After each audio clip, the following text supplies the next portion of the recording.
we look at a responsive organization is we look at characteristics that make you able to change in real time. So some of those traits that we've noticed are putting purpose ahead of profit, putting empowerment ahead of controlling people, valuing transparency even over privacy. Because if learning is paramount, then you have to sort of give something up in order to drive that agenda. Yeah. Inside an organization, that looks like having teams of people that are really tightly knit with information flowing around, but that are empowered to kind of do their work in the way they see fit. So distributed authority, more speed, more iteration, more authority pushed to the edge.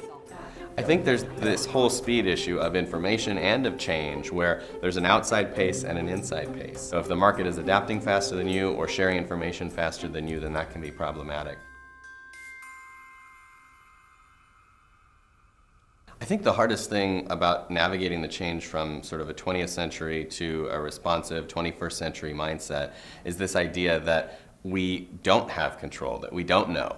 You know, this idea that planning is no longer a super valuable activity. The faster things change, the less valuable those things become. And so you look at your annual plan from last year, maybe it held up for 2 months, 3 months before something changed and you had to navigate as you go. And I like to think about it as a boat ride. If you were going to take a boat ride across the Atlantic and you had two options, one was to steer once and then wait a year and then steer again, and the other was to steer every minute, of course you would choose the latter. Any traditional 20th century culture has learned to kind of push failure out. It's bad, it's a career killer, it's not the right thing, but that's because they only fail big. They make big moves to try and take big markets, and everything is sort of thought of at scale. Will this scale? Common question. In the new world, you want to do smaller bets, smaller fails, more learning, and so the risk of getting it wrong is much lower.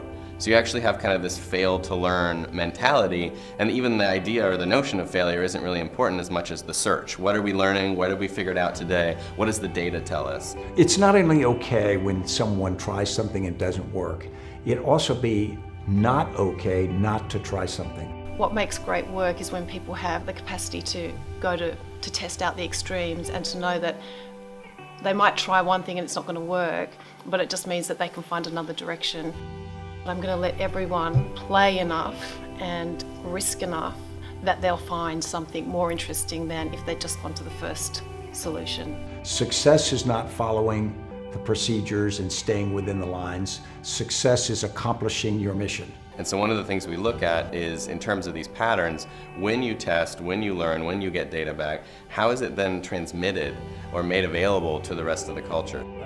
Learning is about the institution knowing something it didn't know before across the organization. So you can have an individual learn something, but the team didn't learn. The team learns, but the organization didn't learn. Now it's about having learning spread across the organization and then move with each successive wave of innovation. It's about overcoming the fear of failure, being vulnerable enough to try something else, having space for experimentation without a punishing consequence. I hope we learn to become more like trampolines where failures are sort of happening, accepted, and are just part of the process. That's to do with trust. I think we're, to build a trust-enabled team and collaborative environment is something where failure is a desired part of the process. One of the best metrics we have for detecting a responsive organization is employee engagement. So you look at, how do people feel about their work? Do they bring their whole self to work? Do they feel engaged, energized? Do they have the authority to kind of do their job the way they see fit? All that leads to this pattern of, because I know I can do what I think is right, I'm going to put more into it. Because I put more into it, we have more success. Because we have more success, I'm going to lean into it further. If there's a purpose, if everybody knows they're getting behind a barn raising or something that they want to create, the network will form. They'll galvanize the people that need to be there and they'll bring them together. We all need a narrative that fits with our own sense of purpose, our own sense of being, that we can buy into. And the best talent is going to choose to be part of a culture and a purpose that's meaningful to them.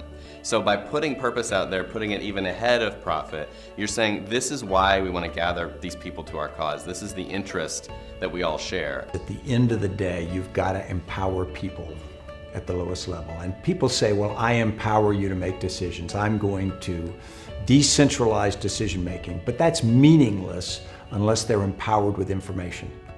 Typically, decisions used to go to the highest level that was informed enough to make the decision. Nowadays, we've got to make the decision down low, so we've got to give them all this information that used to be the purview, owned by senior leaders. We've got to give that to people who maybe before were never given that kind of responsibility. We've got to give it to them, and then we've got to demand that they make the decisions.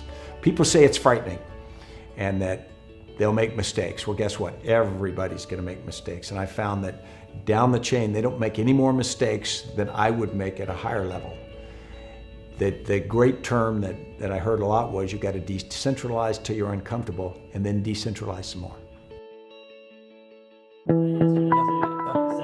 We find that people from almost any walk of life can kind of come into a responsive environment, very shocking at first, but a few months in start to feel like, wow, this is different, and I like it, and I feel more engaged. So we do think it's a sort of curable condition.